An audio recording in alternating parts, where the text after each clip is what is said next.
War leaves behind enemy bodies, scattered across the foreign country where they fought in a war they didn't necessarily support.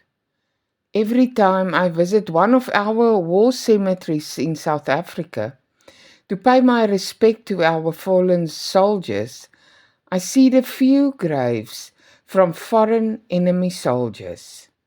It always touches me when I think about the soldier who did not return home to his loved ones. Too many of these graves are for unknown soldiers.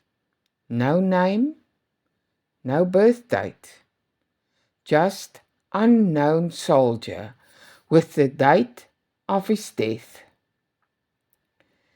During the Anglo-Boer War, a brutal battle was fought between Britain and the Afrikaner Boer republics in South Africa.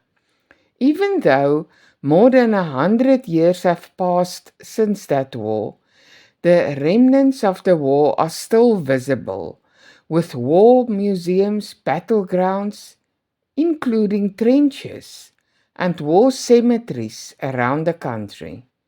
In most of the cemeteries, there are a big section dedicated to the South Africans, with only a few graves of mostly British soldiers.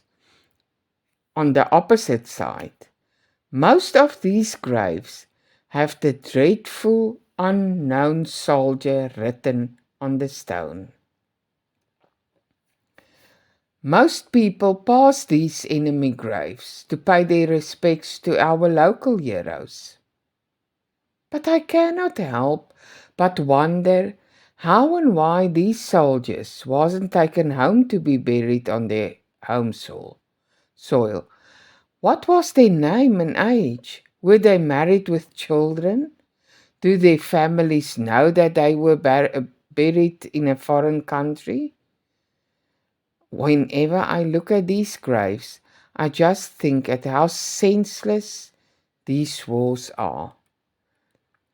Not every enemy soldier were buried with the title of unknown soldier. There are also those who are buried with their full details written on their gravestone. Names you can research. In many instances, you will find something about how they died and in which battle. Some family members opted to bury them on foreign soil, some because of financial reasons. Whatever the case might be, war leaves behind enemy bodies. Long after the war is gone, there is no winners in war.